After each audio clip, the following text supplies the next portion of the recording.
On today's episode, we discuss A pampered little puss. and why grown men shouldn't call their father daddy. All that and much, much more on today's Murder We Spoke.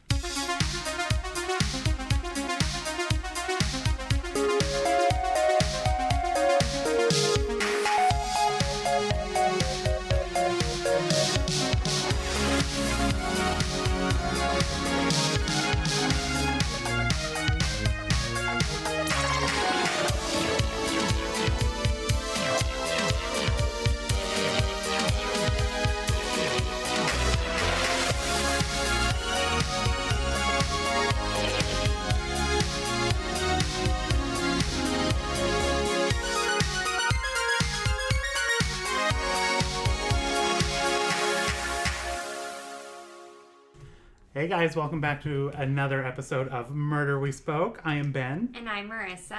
And today we're going to be discussing Season 3, Episode 13, the much requested Crossed Up. And for good reason. Very good reason. Yeah, I keep saying that every time, but first of all, it's murder. Murder, She Wrote. Obviously. So, but this one, especially delightful. Yeah, so Anne-Marie, who sent us an email and said we should watch this, thank you. And then at next Thursday, only one T, on Twitter, and there were other people, but those were the first two to request it, so okay. Kudos to you. Thank you. Excellent choice. Before we get started, we just got a couple little housekeeping items to get taken care of. First of all, the theme song you just heard is from, I wrote it down, Devin Kokersberger. That's a mouthful. That's a great last and name. And I love it. His girlfriend listens to the podcast and noticed that we use like different remixes of the Murder She Wrote theme, and she convinced him to send his in, and it's amazing. We had a dance party. We just to make sure we could like get it going and everything. We did like fully listen to it, just kind of jamming out a bit. It was pretty great. Gonna be my new ringtone. Like it's gonna wake me up in the morning. And I'm gonna love it every day. It's gonna be pretty great. So thank you for that, honestly. Yeah, so Devin, excellent job. Thank you so much. Let's see. Also, we have a new logo. We had it last episode, forgot to mention it. So we have to give a thank you to the wonderful Amy who drew that for us. And some other ones, we'll be kind of dropping them in here and there. She drew us some awesome Jessica Fletchers. Yeah. They're honestly, it's like a color, like she like went crazy with it. And so there are a lot of talented people in the world. I'm not one of them, but after seeing these drawings, I'm like, I just wish I could draw. It's like, and that's the thing, she just like drew them while she was watching an episode of Murder She Wrote. She's like, that's just a doodle. Like, that's not like even, that was just a doodle. Like, it's ridiculous. That's perfection. So, look at our fabulous new logo, you guys. If you want anything like that for yourself, she takes commissions. So, you can contact Amy she's on Tumblr and Insta at SMA Eat Art, all one word, SMA Eat Art. And one more time. SMA Eat Art. And, see, that's it. And she's at Shut Up SMA on Twitter. So, love. Yeah, look her up, follow her if you need something done, like super like reasonable prices, like, you know. So if you need something like that done, she's your go-to. That's a recommendation. She's your go-to. Let's see. And one more final thing, we have to say thank you to friend of the podcast, future guest, Sue Funk. Yes. Who mentioned our little podcast to the official Murder She Wrote Facebook page.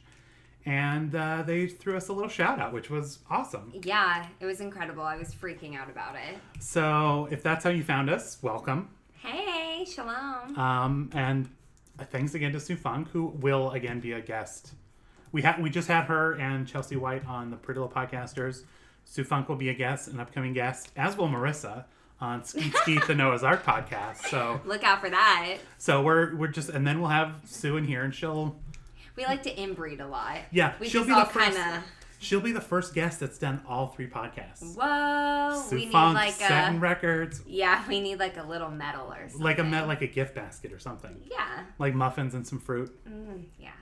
Okay, so those are the little housekeeping notes up top, you guys. That was a good tidy up. Yeah. So now to get into the episode, which originally aired on February 1st, 1987.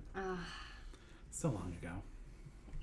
So long ago. And I love, just like while we're watching the episode, the greatest thing happened. Like the first scene is Jessica in bed. Like she doesn't get out of bed the whole episode. Like she rolls over on her side. That is the most motion that happens in this episode. And when she drops the remote, Marissa, what did you ask? What was your question? I asked if it was a cell phone, but I was very confused why she would have a cell phone, and it kind of looked a little bit like a cell phone. I had the same exact thought. I'm not gonna lie. You just didn't verbalize it, so I was just like, yeah, why? Because it totally looked like she dropped an iPhone. Exactly. And it was like an iPhone 3, so it's like, oh, it's old-timey. Like, oh, iPhone 3s are so old. So it... Yeah, it was like small and shiny, like it was on the back. So yeah, JB Fletch totally could have an iPhone 3. Like, she was one of the first adopters of the iPhone. Yeah. Totally believe it. And then I realized it was 1987, so... So, not, like, apples were, like, filled up, like, you know, a city block, but, you know, but whatever. Yeah, millennial here. Sorry about it. It could happen. It's just her remote. I don't know if she fell asleep and dropped it, but... Yeah, I don't know what it was. But to be fair, because the episode is called Crossed Up, and when Ben first told me we were watching this one, my first instinct, because, I mean, I've been out of college for a while, but was like, is she, like, drunk and high at the same time? Like, a little got crossfade going on? But no, they were referring to telephone lines, because that was a thing in 1987. Like, do you even know what a dial tone is? Duh. Okay, I was just... Yeah, I used to log on to, like, AOL, like, Instant Messenger, and, like, it would shut off the phone lines, and I'd be up all night, just like... Instant Messenger, like, oh my god, you could kill some fucking days on Instant Messenger. Life-changing. Holy shit. Couple chat rooms.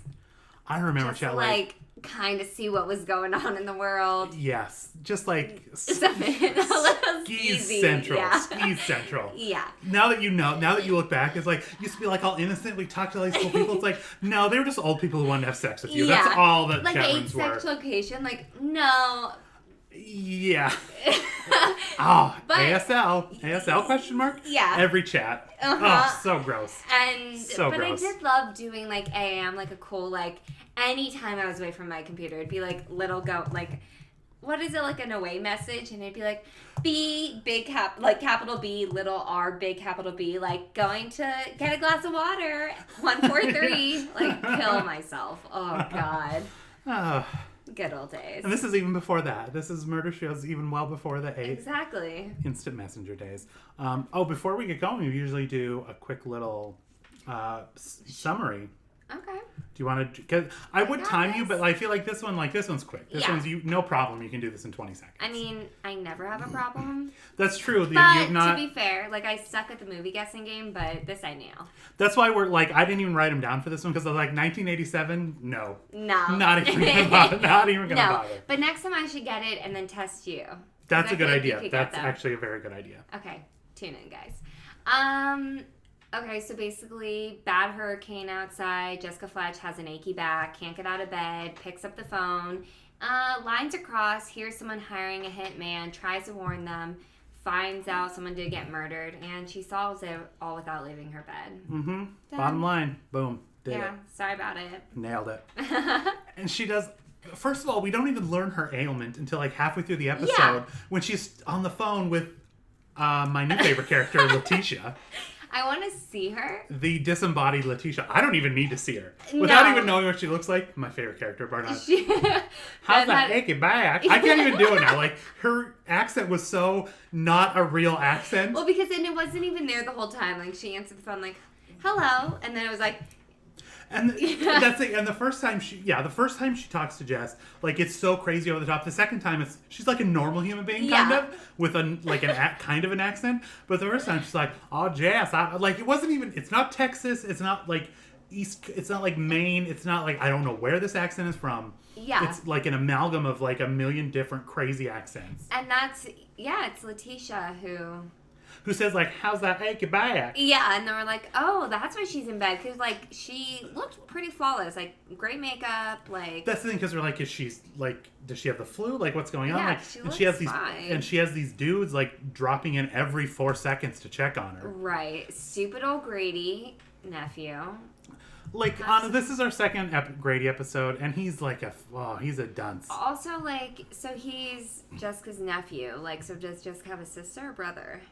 I think, set us straight, Murder, She Wrote fans, but I think it's her sister's son. Oh, do we ever meet her? Because I feel like... Actually, no, that can't be right, because his name is Grady Fletcher. So it's her...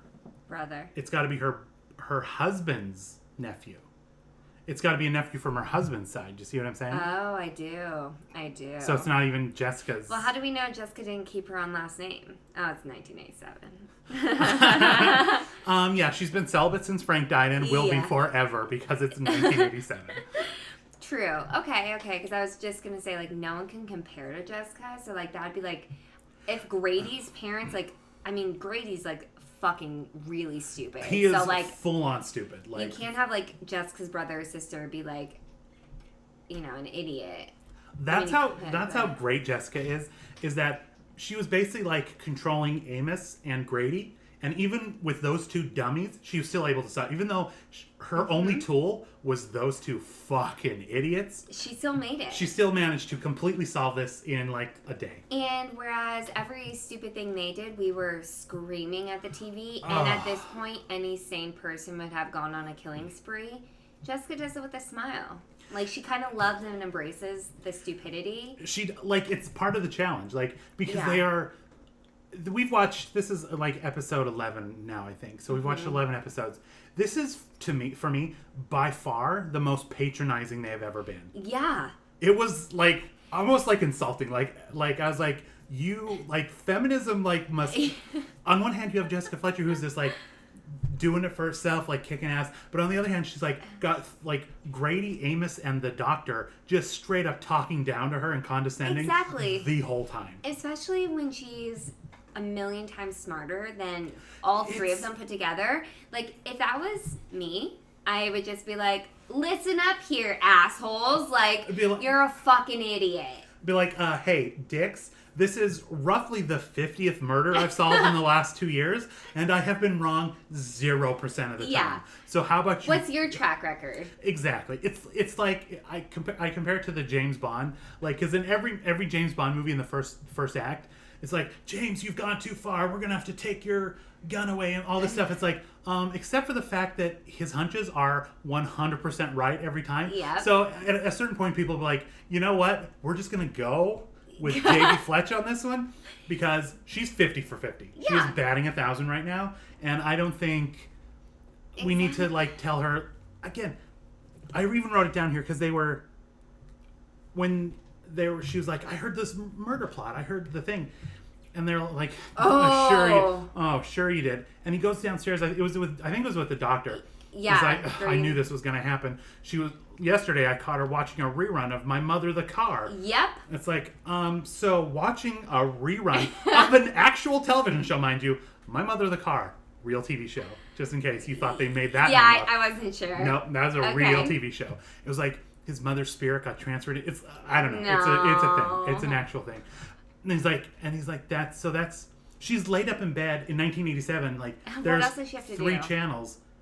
Like, yeah, of course she's going to be watching reruns. Of course she is. Yeah. How is that a sign that she's lost her fucking mind, Grady? God damn it. They're so fucking annoying. And then instead of Jessica being like, bye, like, she's just like, oh, you know, maybe you're right. Or maybe I am. Like, just very calm, like, docile. Like, she doesn't, like, throw it in their face. Never. Nothing the season finale better her be like committing mass murder. It just better be like her head exploding and she's like, I've had it up to here with you fucking assholes, you condescending pricks. I've been right. Literally, I've solved hundreds of murders. You dick fucks. Like, this entire time I kept thinking, if it weren't for Jessica Fletcher, like, there would be an alarming number of like unsolved murders. Everywhere in the world. Absolutely like, everywhere. this bitch has gone to Russia and shit, so... and we've only seen 11 in episodes. The Soviet Union, motherfuckers. Like, she doesn't care. Okay. God. I mean, I love her. Yeah, she's amazing, so, okay. Oh, and Doctor gives her life alert, which is great. I just love that he's like, just in case you, because she's like, oh, you shouldn't have, or something like that, and he's like, it's not jewelry, Yeah. honey buns, it's not jewelry, to calm down, and it's a fucking life alert. And he pulls open his jacket like some like And he's guy got, who's like, like selling jewelry in front of a like. And he's got like a fucking pager in his, Yeah. and it is like it full on is bigger than my garage door opener. It's hilarious. By far. And it's in his pocket. And the thing about this life alert is it's not even like a real one. It looks like a doorbell that they just attached. Because again, if you're wearing that, the button was full on like you would accidentally press that thing 87 times like a day. if she slept in it. But then I was also confused because he's like, either I will get here or like ambulances will arrive. And he's like, keep testing it out. And she was like pressing it a million times. Exactly. And I was like, where is everyone? I was like, can you set it up to only ring on yours? Or is it like every time she like leans over to get like turn on the lamp and she accidentally hits it, the fucking paramedics are like, because when she actually did hit it, Chekhov's gun, of course it came back. Yeah. When she actually did hit it, like the police, the ambulance, like everybody, half the town showed up at her goddamn house. And I don't have a real life alert, but I feel like when it happens now, don't they like a speaker comes out of it like, do you need help? Or am I making that up? Because in the commercials, would make much more sense to like confirm, like it's hey, like an OnStar kind of thing. Yeah, like, hey, old person, like, did you forget what was going on? Like, not to be condescending to our aged population, no, but it's okay. Like, you're fine. You're on their behalf. You've spoken up, and it's fine. But like, I feel like you must accidentally hit it. Yeah. Like a lot. And in the commercials. Oh no, that's before she has a life alert where she goes to help I've fallen. And I can't get up. Okay, I'll have to go. So classic. I need to look into life alert. Yeah. I think we're all going to need it eventually. So, yeah, mental whatever. To-do list. Mm-hmm. There was a little running joke in this episode that I kind of liked, which was Grady's cooking. Yeah, because he fucking just bought tuna and was cooking everything with tuna. And again, that's how nice Jess is. Like, he brought her in the morning. She's like, oh, that tuna omelet you made me. Which, first of all, like, that's a little bit barf. Like, tuna, like, 100%. Love an omelet, love tuna. Love tuna in all forms. Like, canned tuna, ahi tuna, spicy tuna, regular tunas. But, like, for some reason, like, tuna in an omelet sounds disgusting. And Grady is, like, definitely, like, not washing his hands all the time, and like it's fine, like he's but like, it's Grady. Yeah, he's full on like a dude in his early 30s whose idea of a good time is hanging out with his elderly aunt. Yeah, like driving across state, like 4 states to visit his elderly aunt. And he's not all there. No, like, and again, this is only the second time we've seen him, and he is just dumb. Like he is dumb. He's just like a klutzy, absent-minded, like even his face is like really annoying. He has one of those faces where you just know you're gonna dislike him. You just know, like, oh, okay, I can see. Like the deputy. Like Amos's deputy in this episode. I don't know. Amos was full force this episode. Again, this episode was so full of extremes because they were more patronizing than they've ever been. And he was... And they were the stupidest they've ever been. Like Amos, like these were like second level stupid. Yeah. Like this was beyond anything we've ever seen from him before. Yeah. He like every instinct was 180% the wrong way. Exactly. It was like, I mean, I honestly don't even know where to start with him. And again, like and he is like, again, like where do you start? Like the worst. I'm going to say, like, just to jump to the end, the single worst thing that he did is when he has the suspect in handcuffs. At the suspect's house. Picks up the phone, the suspect's phone. While the suspect and his whole family are still around. He's like, we sure got that guy, Jess. You're alone now? You better be... Okay. Just make sure you take care of yourself. I'll be by tomorrow to pick up that will. The only piece of evidence leaving all the money to that one girl. I'll be there to pick that up tomorrow. Yeah. Are you fucking kidding me, Amos? Yeah. And like the worst part is he doesn't even realize how stupid he is. This thing, and it's not like, I want the scene where he apologizes to Jess the next day. He's like, you know what? Oh, that's not coming. Hindsight 2020, or I'm sorry, Jess, hindsight 2020. I gotta do it in his voice. Hindsight being 2020, Jess. I sure do apologize for alerting the murderer to your presence and the fact that you would be alone and that you had the single piece of evidence that would put them away. I sure do apologize. Like, I don't even think he would apologize because at one point, like, Jessica found out who she thought the hitman was. And then he goes to arrest him. He's like, I almost found the murderer. It's like, no, Amos, you didn't do shit. That's the thing, like... Taking credit in front of Jessica Fletcher for her work? That's the thing, he's like, when the family comes in, he's like, we all but have someone in custody. It's like, the person Jessica Fletcher just told you to arrest that you don't know where he is? Yeah. And you're telling the suspects that you almost have their hitman in custody? Okay. Yeah, that's great. Good job. And then Jessica has to hear all their voices naturally, but she can't get out of bed. So then Amos puts on a cassette tape. It's like it's like one of the mini ones that you would bring, like, if you had a college class and you wanted to record the lecture. But, like, not the mini ones you think nowadays. No, like, no. Mini for, like, the 90s. Oh, totally. And it picked up everything. But anyways, he was walking amongst the suspects, like, full on, like, face to face, trying to record them. The way he was jumping, whenever one of them talked, and he would, like, spin over, around and, like, jump in their, like, put his chest out in their face. Like, it was horrible. It was like, I know doing it for comedy, I understand, but it looked so silly. Yeah. And then, I mean, all Amos moments, but when he first goes into the house, he's like, definitely a burglary, like, oh, the window is broken, as he's picking up a diamond necklace. I was like, no. I was like, the reason they're showing him picking that up is so he's going to tell Jessica, like, maybe you're right, because that's what I there thought. Was a diamond, like, easily probably the most valuable thing in this house was left untouched in the middle of the safe. Don't worry, I'm going to get my fingerprints all over it, though, because he basically, like, rubbed the he caressed the whole bracelet.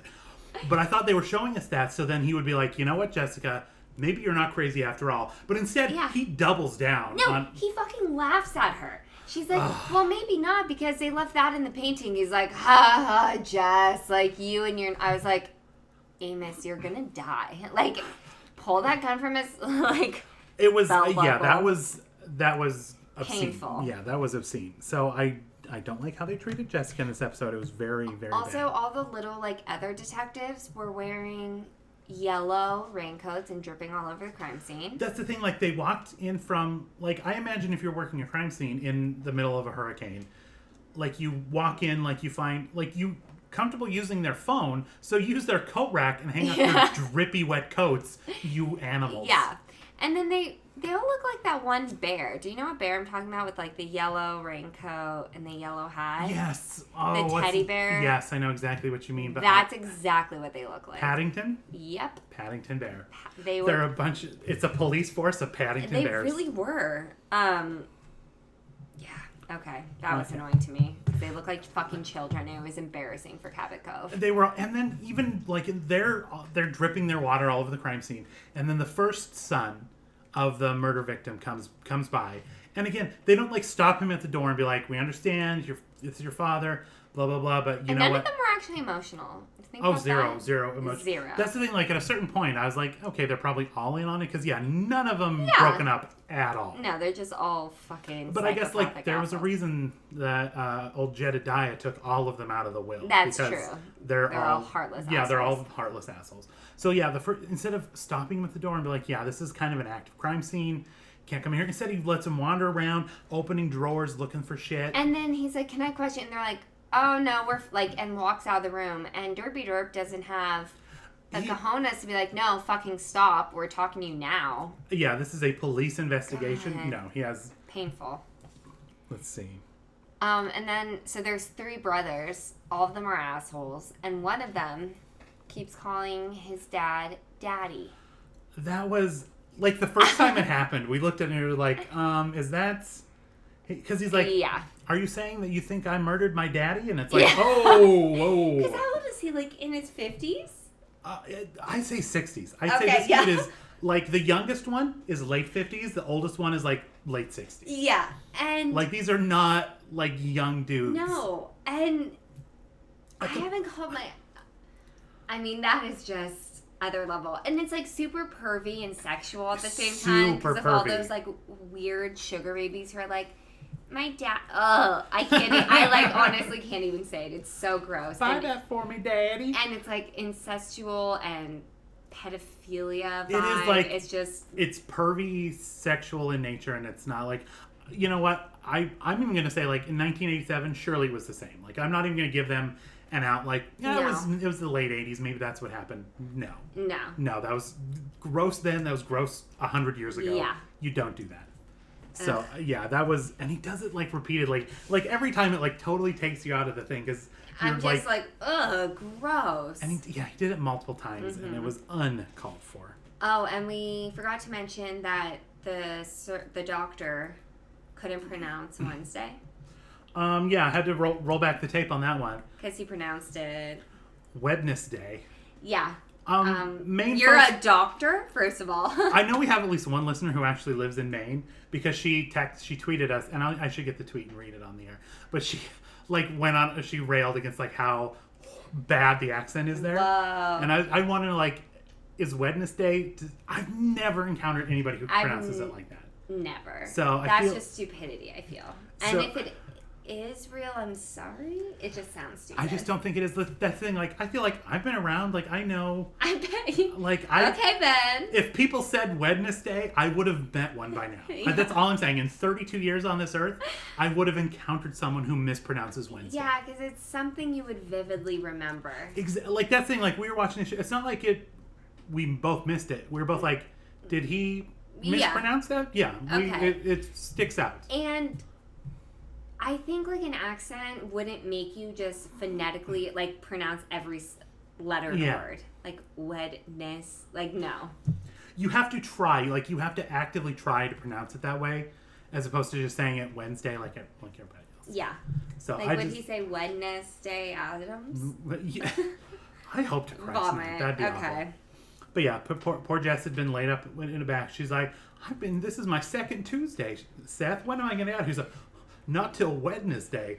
I feel like the director should have been like, cut. No, your line is Wednesday. It's like, no, that's what I said. That's what I said. And like after like 3 times, they'd be like, say Thursday. Yeah. Hey, asshole, say Thursday. We're absolutely not putting your ridiculous pronunciation on the like the most popular television show on the network. Yeah. Speaking of the whole you can get out of bed on Wednesday, just at the end of the episode, Jessica, who the night before cannot, like I love you, JB, but like cannot even go to the other side of her bed without being crippling pain. And she just like, you know what, tomorrow I'm going to get up and live my life. Like, don't think that's how it works, Jess. That's not at all how bad that. I like her. She's like, you know what, I'm just sick of it. So tomorrow I'm just going to get up and about. And it's like, you could, again, her biggest action this episode was to roll onto her side, and that took a solid 3 minutes. And that was when someone was breaking into her house. This was when her life was in danger. Adrenaline is full force. Like I've seen kidnap victims in shows, like they're all like half their skin missing, tangled up, and they're able to like run in a deserted something spooky. Yeah. And now Jess just couldn't even roll over, no adrenaline there. So no. I don't know how that's going to work out, Jess. But yeah, I feel like you're going to be in there at least until Wednesday. Yeah, exactly. And back to Dum Dum Amos.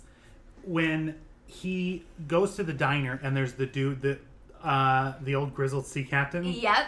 Who, like my favorite archetype on Murder, She Wrote, because apparently it happens all the time, that there's grizzled old sea captain. I guess it is Maine. I guess that's what I was thinking, like Maine, because he looks like the fisherman guy on that logo of the Gordon's Fisherman. Yeah. He was full on like a young Gordon's Fisherman. Yeah. He was. And he like sees the cop car, and he's even like, he was the one like on the phone who's like, oh, they'll never recognize me anymore. It's like, and through the whole episode they're like, oh, he grew a beard. Remember, he grew a beard. It's like, no, they kept saying he's wearing a beard. Yeah, that's... And I was like, no, Amos, that's not how you say that. Yeah, it must be like a localism, because like, it's not like he went to the prop department and is wearing a beard. Or it's just Amos.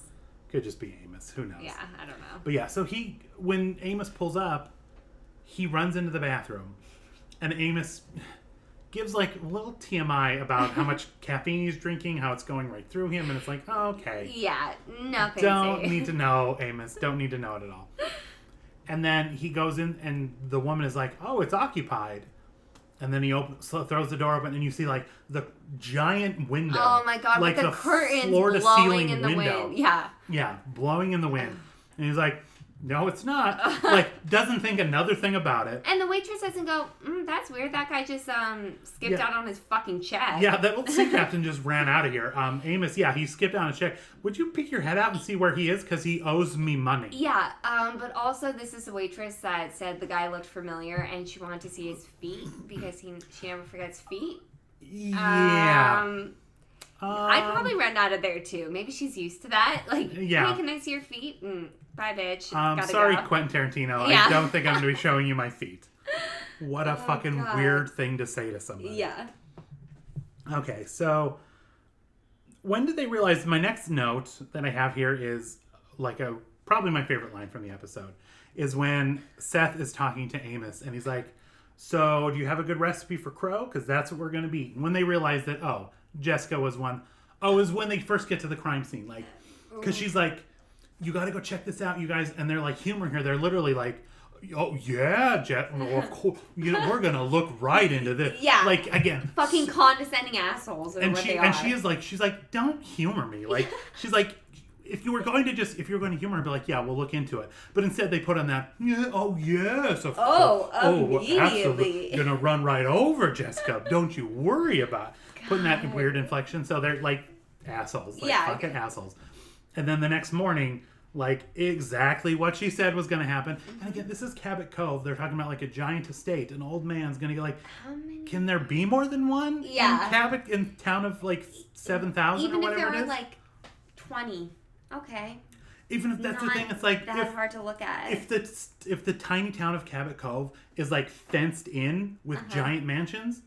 That's still like a dozen mansions. Yeah. Go a little cursory glance. Yeah. Post an officer like outside, like I don't know, like see who's still in town. Because it's hurricane. Some people want to go to warmer weather. If you're that's the thing. Like if it's empty, like maybe this is their summer home. They're definitely not staying there during hurricane season. Yeah. Come on. Yeah. So the next morning when they get here, and again Seth, I guess he's the doctor / coroner. So that's why he's there. Yeah, and on his house it says like doctor / surgeon, but it's like all being treated in his fucking home, which is nasty. But that is it's like there shouldn't be like wood finish in your like where you're being operated on. That's just weird. So but I just thought that was great when they. Oh yeah. Because Seth is like, "Oh, we done fucked up. Yeah. Like our bad. You guys, we look stupid." But again, Amos doubles down. He's like, "No, haven't you ever heard of a thing called coincidence?" Yeah, it's like fucking Amos, dude. How are you an still elderly around? man who is wealthy, who lives in a mansion, is gonna get shot with a 45, like the type of gun. Like he lists off this string of things, and he's like, "You know what? Really, still could have total coincidence." And it still pissed me off because after they found Grady, like had the thought of like, I almost got knocked over in a van by a guy with a beard. Yeah, because... And, I guess Amos didn't see the guy. But I'm just like, can't you guys put fucking 2 and 2 together? And that's the thing, like, Grady was like, was he going to the coffee shop? How come he didn't walk in there? Oh, he was, because he was talking to her, because he's about, Jessica wanted him to go find him. And that's why he was there. You think he would have mentioned, like, this fucking guy, this fucking sea captain, practically ran me over. Did you see that? Yeah. Sheriff Tupper? Yeah, I get stuck in bad traffic on the way to work, and I walk in, I'm like, fucking assholes. That's like, the thing, no. like, you would be telling that story to everybody you met for the next day and a half. Exactly. So, but, okay, stupid Grady. Again. But again, it's not like Tupper would have put 2 and 2 together anyway. Yeah, so it's not really a big deal. Let's see. And then we have, again, Jessica. I love how Jessica's just like, they come to Jessica, and then she deploys them with a task. Yep. They come back, she deploys them with a task. Amos comes back, is like eating food, like, oh, yep. Like they're just like rehashing everything throughout the day so she can decide what to do next. Yeah, and Amos is back there eating Grady's tuna pot pie. Oh.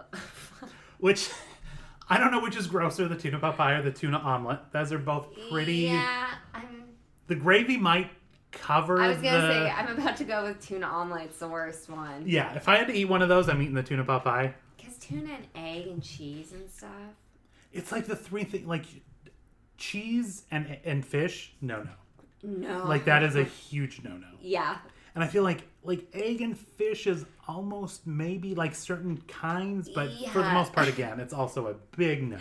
Yeah, but I mean, like fish and like a crust over it, I could do that. Fish and veggies. Yeah, see, it's like, like I could do that. It's like a real meal, just with like in gravy. That's fine. It's just a gravy version. So, let's see. So one of the tasks that Jess deploys Grady on, she's like, "I need you to go to the house, aka the murder scene." Yeah. And just take notes of what you see, draw a sketch of what you see, and then so Grady, stranger, straight up, who has no affiliation with the police, who can just walk into a fucking crime scene. It's not like he went in there with Amos. It's not like he was with Amos and she's like, take Grady with you. He's going to be my eyes and my ears. Yeah. And I like, even when she tells Grady, you're going to be my eyes and my ears, she literally points to her eyes and does the thing behind her ears because Grady, these are eyes and these are ears. And it still takes him, like, you always see it click with him. He's like, 10, 20 seconds, I'm like, yeah. Even at the end of the episode, when Jessica's like telling him like, oh, that chick you've been flirting with this whole episode, she's going to be on the 5:30. And he's like, oh. And then he gives him like creepy like middle school smile to like the other guys. Like, Yeah, literally like, I'm going to get my donger wet. No, Yay. like, Grady's the type of dude who's like going to try and like feel boo for the first time and like honks like, and you're just like, nope, get off. But you're 100% right that there always is like a solid 2 Mississippi before he reacts to most things. Yeah. Because it's like there's roadblocks in his brain and it really takes him a minute. And like he doesn't verbalize it, whereas Amos is like, hey, wait a minute. And then he says something or, yeah that's right. And like, good one, Mrs. Fletcher. Yeah. You do it so well. Oh yeah, it's flawless. But yeah, their stupidity was on a whole new level. It was. You would think you would like surround yourself with people like you're surrounding yourself with JB Fletch. Like you should pick up on like some of her like. That's the thing. Like quickness. You're in her. I guess he's not a direct blood relative because I was like, how did some of that not get passed on? But it's not like that aura. Like you would have to like I feel smarter watching Murder, She Wrote. Exactly. God. Like just being like her like her glow. Just. It's like the transitive property. By the way, the bidding on the Jessica Fletcher auction. Oh, you guys, it still kind of hurts. It's like too soon to talk about, frankly. But there was an auction. Again, like for a charity that's not really a charity, but that's a side. That's a side. It does what the charity is does not matter. It could be just straight money. I wouldn't care, but. The thing, it could have been like, I just like money, and I'd be like, fine, whatever. Who doesn't? Because the auction was to have lunch with Angela Lansbury and get a signed Murder, She Wrote script. In NYC. In New York. You guys... when we found this, there was one day left. The bidding was up to $1,900. And we were like, we are but humble public servants. Yeah. But if you wanted to win the bid right then, it was $7,500. But we're like, okay, it's only a couple hours till it closes. We'll wait and see. We divided it by 3. It's like we didn't even know if we could see 3 people at once. That's the thing. It's probably one of those. For one person. It probably was totally one of those things where if you tried to show up, like her muscle would be like, no, this is only for one person. Yeah. Get away. So and like, do we have to fly ourselves to New York? Like, can we wait for her to come? There wasn't a lot of information on this website, which makes I'm beginning to now think like we just avoided getting scammed. We totally. But you did enter the credit card information. So. Yeah, I should probably check my credit card because I definitely placed a bid. Yeah. Because I was like, you know what? Even if it like you pay it off a little bit, like lunch with Angela Lansbury, like. Who has that opportunity? Yeah, so if one of you guys surprised us and bought it for us, you got to be on the podcast. You get to take over the pod. This is your podcast now. You get all of the designs, the logos. It's all yours. Like, yeah. That remix you just heard, all yours. All yours. We're gonna, just like this episode, we're gonna write it in a diary, and so it shall be. Yeah, and I just kept imagining her hug when she saw us, just full of life and happiness, oh my and just God. like And sorry, when we were just talking about her aura and her vibe, I just remembered that could have been us, and it's. And now I totally regret not putting in a higher bid. I'm like, you know what? God damn it, because it ended like at $2,200. Like that's not. Again, for lunch with Angela, Yeah. that's a pittance. That's a pittance. And She should be offended that it only got that much. I would be if I were her, but it's also like she's 90. The thing, like, how many more opportunities? God, So we came up with a new game plan for free, and it's just to stalk her when she comes back to Santa Monica. She's been known to go to a farmer's market over there. Yeah. No competition, so we're not telling you assholes. But, no. Santa Monica Farmer's Market, that's as much as you're getting. There's only one. Yeah, okay, never mind. God damn it. We're going to edit this part out. Yeah, We're going to edit this part of the podcast out. But anyway, yeah, that's our new game plan.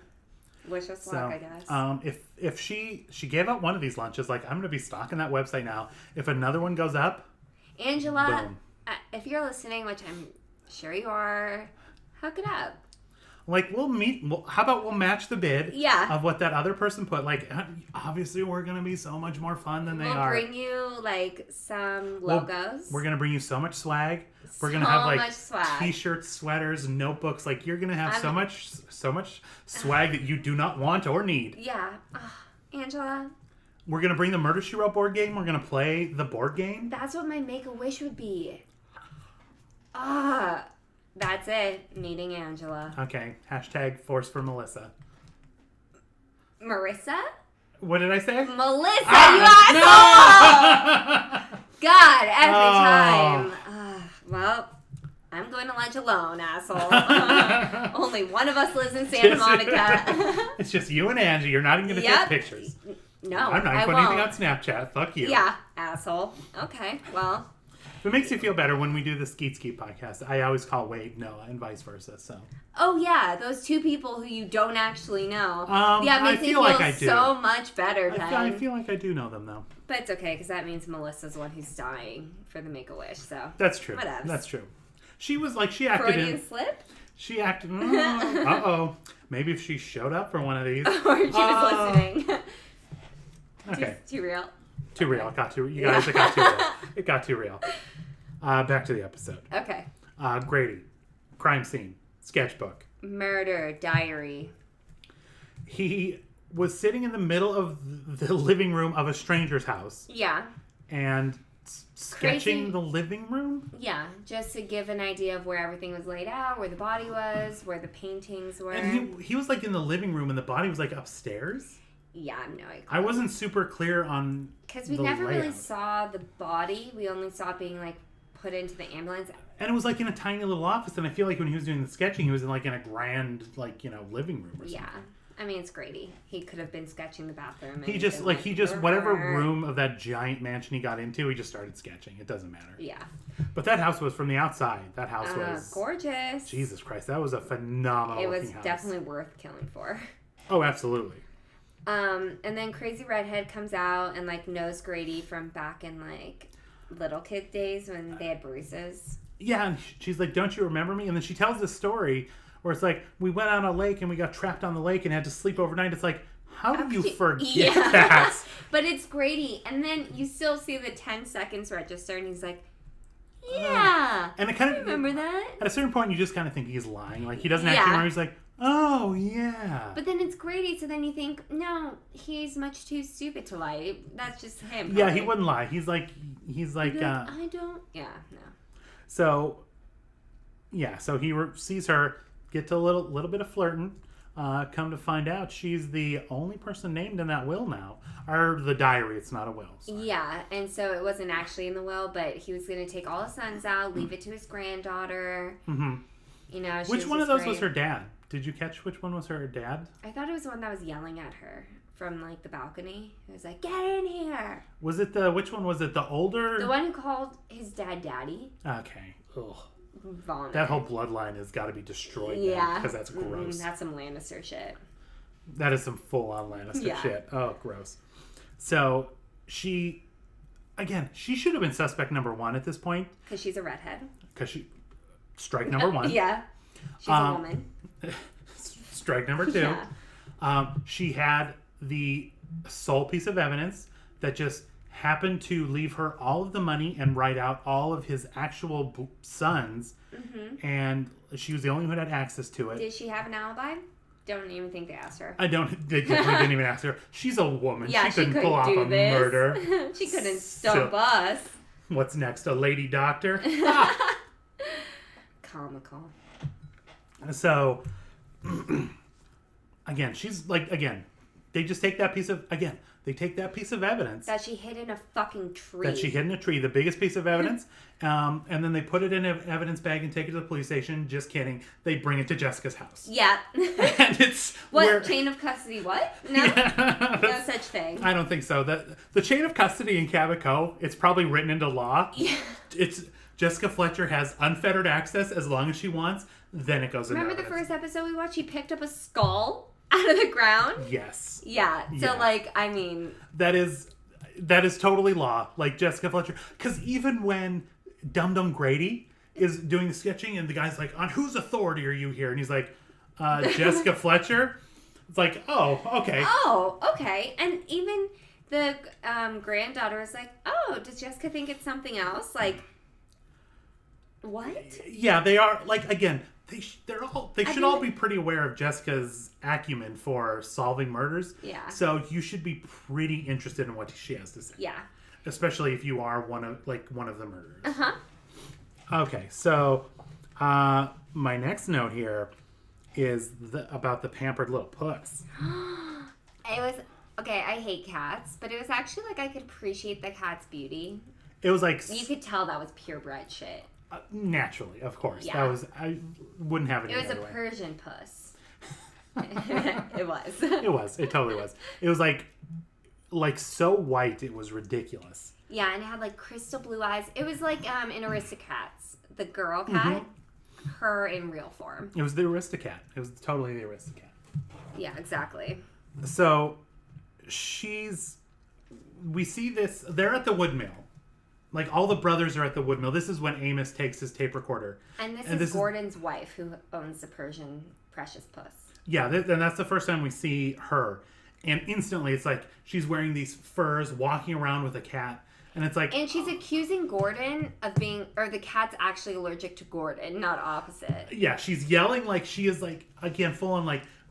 Our first introduction to her is her just berating him. And him just like, I want to die. Yeah. I wish I was dead. This is the worst. So we're like, okay, he's the killer, and he did it so he could get the money to get away from her. Like, so instantly you're like, okay, one of these two is the killer. And then Jerry no would need for other suspects. Sympathize with him because she's fucking. Because she's a nightmare. Yeah. She's a nightmare. She's a garbage person. Mm-hmm. So she instantly looks evil, and it's like, okay, it's definitely Gordon. Right. It's totally Gordon. And that's like, we don't see anything else about them until... No, like someone makes a comment about how they argue because she's obsessed with her cats. And then then we get to smash cut to Jessica listening to Amos's tape, and Seth being like, it is totally a competition between Seth and Amos. And like, Amos just is losing. You almost feel bad for him. Like, that's the thing, like, as dumb as he is, like, you feel bad for him because Seth was like mean, like schoolyard bully mean in this episode. Yeah. Like, I didn't write any of the stuff he said down. No, but like, because I couldn't write that fast. Because he just was constantly telling me. And, like, Amos doesn't get it, really. That's the thing. Fully. That's the thing. It's like when you're in 8th grade and you're mocking a 2nd grader. It's like what's wrong with you? Like, you're picking on... Of course you're going to be better at it. It's just cruel. Like, no wonder Jessica hasn't, like, picked up what you've been putting down, because you're being rude. Exactly. You're being like a horrible person to this dialed back. Take a page out of Jessica's book and just be nice to everyone, even if they're so stupid you want to cry. Yeah, exactly. That's her, like, life motto. Yeah. So we see them on TV after she's like, okay, none of those voices. I don't know who this killer is. Yeah. And then on TV, and Gordon is now holding this fucking cat. Yeah, and his wife's right there, and they're at the wood... At the lumberyard. Wood place. At the wood place. And he's holding and petting the cat, and instantly... While he's giving a press conference about his murdered father. And you know that makes you, like, super allergic, but then he's holding it, petting it, and instantly... his voice changes. We'd like to say my dad. We'd like to say that. It's like, I'm not allergic to cats. I don't know if that's how it works. I think it might not be, but I feel like it starts with like little runny, maybe a little nose, and then maybe it's like a little sneeze. If you're like eating the cat, then it's gonna start to be like. If you're literally like pulling chunks of fur off and shoving them in your mouth, yeah, okay, maybe, but it happened a little. Happening. Yeah, so if the wife is trying to pass it off, he'd be like, "Sweetie, I'm about to give a press conference about my dead father. You keep the fucking cat. But in fact, go away. In fact, go away over there." Yeah. Clearly he didn't even object at all. He was just like, "Yeah, sure, of course I'll hold your cat while I give a press conference. Of course I will. Why wouldn't I?" Fucking so dumb. So that's when, boom, she's like, "Oh, that's him. That's the voice." So they go and arrest him. Based on that alone, like they went from thinking she was crazy, never heard that phone call, even after the body turned up, to, oh, we have more than enough evidence to convict. Okay, go get him. And that's where Amos makes a dumb phone call about like, oh, you're alone, Jess? We got them. I'm going to come pick the diary up. Yeah, I'll come get that tomorrow. Is your social security number still 514-859? Thank you, Jess. And, like, you see all of them looking around, like, very suspicious, like, ooh, or, like, scared. At that point, yeah, I was kind of like, okay, they're definitely, like, all in on it. Like, and they're like, oh, we're just all three of us going to go kill an old lady tonight? Cool. Yeah, let's do it. Like, I don't know why the rest of them look super guilty if it was only the one of them. Just because they're horrible people. Like, yeah, I guess. Like, old Jedediah, like, he could read these kids. He knew he raised a bunch of shitheads. So. Only one good Jedediah, and it's Jedediah Bartlett. Mm-hmm. Let's see. And then so Jessica, having solved the crime, is still like, you know what? You ever feel like you just left something unfinished? And and so she gets the thing from Letitia, and I like she does throw a little bit of shade on Letitia. She's like, when it gets delivered, she's like, oh, yeah, day late, doesn't help much now. It's like, oh, damn. Sorry, those records that you probably shouldn't even have your hands on that are being personally delivered to your house in a hurricane, Jess. I'm pretty sure the NSA is in trouble for doing that very same thing. Yeah. So even though you're Jessica Fletcher, you still probably shouldn't have those. Yeah, sorry about it. And then Coke, because the hitman turned out dead. Yeah, so, and the hitman died at the same time that they were all at dinner? Something, but, like, he died at the same time when Jedediah was murdered, so, like, he couldn't have done it. Oh, yeah, and because he was on the phone, and she was talking to our buddy Letitia, who was like, oh, no, Jess, I put the call in myself. And again, like, well, if Gordon was on the phone, then he couldn't have done it. Yeah, so she's like, okay, Gordon killed the hitman, but then he was busy when Jedediah was actually killed, so it had to be... Well, then she said because, but he had a raspy voice, which means the Persian precious puss was there. And he wouldn't have that precious puss there without his wife being there. Yeah. So she knew everything that was going on. Case fucking closed. But not before Jessica almost dies. Yeah. Yeah. It was like, we've never seen Jessica in as much peril as she was this episode. Never. Like, it was like full on, like, lights go out. Phone line gets cut. If this wasn't such a fucking noob killer, it would be Jessica would be lights dead. Lights out, totally lights out, without a question. And then if she would have been faster about it, she would have gone away with it probably. Because if Jessica's dead, who's gonna solve a murder? Oh no, you can rule that town. Yeah, within the week, you are the king of Cabot Cove. Exactly. Without Jessica around, you could take over that town. Yeah, with like a toothpick and a lighter, like you take over that town. Absolutely. So. She, like, the killer walks, like, straight up, like, Nosferatu in a 1920s scary movie, slow walking up the stairs. And at first I was like, maybe she's trying to be quiet, but then she just already broke the glass. She already broke the window, so to get in. That's out the, You're holding a gun, fucking just get up there and shoot her. That's the thing, like, she's already taken a life, so it's not like I feel like she should be better at it, but yeah, she goes up there, and Jessica, like, oh, you can't, da-da-da, the cops are on their way, da-da, and that's when she hears the... And then she's like, give me the diary. And then Jessica's like, I don't even think she had anything to say, and then the police came. And then she heard the... And then instead of killing the witness, I mean, obviously I'm glad because it's JB, but like... Instead Kill of the just fucking witness. You're already going to jail for murder. That's bitch. the thing. Like you're gonna try and run away from the cops, so you get rid of the person who now knows your identity. Yeah. Who knows? Like your husband's going to jail. Like you get all the money yourself now. Yeah.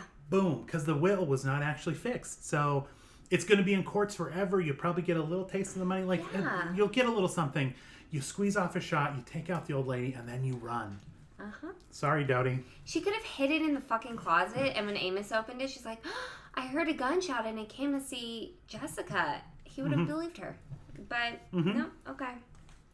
I just came She's to check. dum-dum. I came to check on her and apologize for what my husband did, and I can't believe it. And Yeah, blah, blah. exactly. Someone came in. Because, people are in and out of that goddamn house all day all anyway. the time. So, my last note, I just thought it was great, like so 80s, that they part of the alibi for him not being able to kill Jedediah, Gordon, was that the operator had to place a long distance call for him. Yeah, I didn't know that was a thing. I thought it was like in the 50s that happened. I didn't know it was like this was the late 80s. Yeah. How was that possible that you still needed an operator to place a long distance call? Like they had DNA evidence a year later. I was gonna say, I feel like I feel like it was a little. If you have DNA technology, how do you not have phone technology? Like they had iPhones in this episode, so I'm pretty sure. Yeah. Okay. Just before we go, you guys, because obviously problem solved. Jessica gets Grady laid. She gets a pepperoni pizza. Murder. Yeah, gets a pepperoni pizza instead of having to eat another pound of tuna. And then does it all without leaving her bed. Yeah. There were a couple guest stars in this episode. Nothing great, but the dude that played Gordon was Tony Dow, who was Wally Cleaver on Leave It to Beaver. Aww. Isn't that? Did you ever watch that show? Yeah, occasionally. Okay. I watched and stuff. Yeah, I've watched. I never got into it. It was too. They slept in separate beds, right? Yeah, it was one of those it was too it was. Too cray. It was a little. Yeah, it was insane. It was too Pleasantville. You know I what was about to say. It was way too Pleasantville. It's amazing that show and Isle of Lucy existed at the same time because so different. So different. It's for women especially. Yeah, it was amazing that those. Anyway, so I never got into Leave It to Beaver. We were more Lucy guys. We're much more Lucy. Please. Yeah. So and then the dude that played the old sea captain, who I'm sad had a small role, his name was Henry Brandon, and he played the villain in the John Wayne classic The Searchers.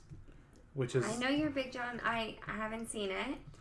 Love John Wayne. And this was his last role. He died after this is the last thing he ever did. Was he on a ship that overturned while he was trying to catch some Moby fish? Dick, yeah. Yeah. He is Captain Ahab in reality, guys. That's it's his backstory. Call me Ishvan. But The Searchers it's one of the greatest movies of all time. It's probably the greatest Western of all time. I read a book. There's a book by Glenn Frankel because The Searchers is the story. Just no one cares. I'm going to tell you. I do. It's based on a true story of this. The Comanche Indians would do raids on the settlers, and they would take the younger girls, and they'd take them back and raise them with within their community. And so this happened to a little girl. Her whole family was killed except her uncle and her older brother. Okay. And so they spent years trying to find her, and when they finally did, she was grown. She was married to one of the Stockholmy. Yeah, super. So she was married. Oh. She had 2 kids, I think, and so they killed everybody except her son, and she got her little daughter. And there's a famous picture of her, just not knowing what's going on, nursing her little girl in kind of in the settler's attire, not because she was kidnapped when she was 4 or 5, so she didn't How did they know it was her? Because she was a white girl out with the Indians, she was true. So you could tell, but she couldn't speak English anymore.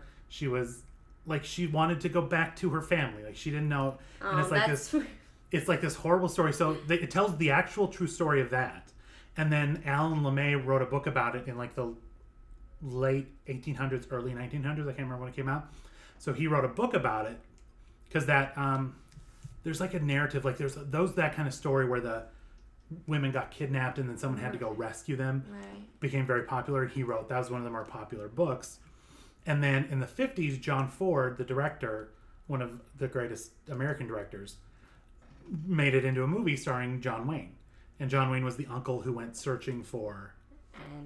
Yeah. Very interesting. So it's like that book is fascinating. Like, even if you just like history, like the first part of that kind of stuff is great. And because he talks about like the actual event, the writing of the book, and then the making of the movie. And that's cool. The writing of the book is like the smaller part, which is the part I wasn't super interested in, because like the movie's great, the history part is great. So The Searchers by Glenn Frankel. Yeah, totally recommend it. It's so good. And then the movie is, because the movie is so conflicted, because it was made in the time where the Native Americans, like the Indians, like it was cowboys versus Indians. The Indians were straight up the bad guys. Mm-hmm. And there was this like undercurrent of like John Ford made this movie that was on its surface is Indians bad guys, cowboys good guys. But then there's the undercurrent of like, it's, you know, they're kind of the same thing. Like, yeah. And then the whole point of him, John Wayne in the movie, doesn't want to rescue his granddaughter. He wants to kill her because she's been made impure by the Indians because they've impregnated her. Oh. So like it's this whole thing of he doesn't like his nephew was with him because the nephew wants to stop him from killing his sister because he knows that as soon as John Wayne finds her, he's just going to kill her because she's been made. Why aren't they just like cutting their losses? Because it's one of those things like she's out there. It's she's like wet, yeah. Yeah, it's just like this old timey kind of thing. Like it's just like it's just so like there's just so much to unpeel there, and it's so good. And he was the Comanche Indian who kidnaps her in the beginning, and it's kind of his name is Scar in the movie. Of course, and he's like so that's kind of John Wayne's Moby Dick that he's chasing throughout the movie, and like again they're searching for it for years, and it's so that is some shit. It's so amazing. So yeah, that's read The Searchers, watch The Searchers, the Glenn Frankel one, not the Alan LeMay one. So for clarification, so good. Okay, well, add that to your book list, guys. All right, guys. Okay, so that's it. Let's see. Again, we do this based on purely on your recommendations. Yes. So if you have an episode you want us to cover, you can tweet at us at murderwespoke. You can email us at murderwespoke@gmail.com. You can leave us a good review on iTunes, you guys. That's always nice. We sure appreciate that. And if you want any more book or movie recommendations, just let me know. I'd be sure any John Wayne movies. We have some good ones. Yeah.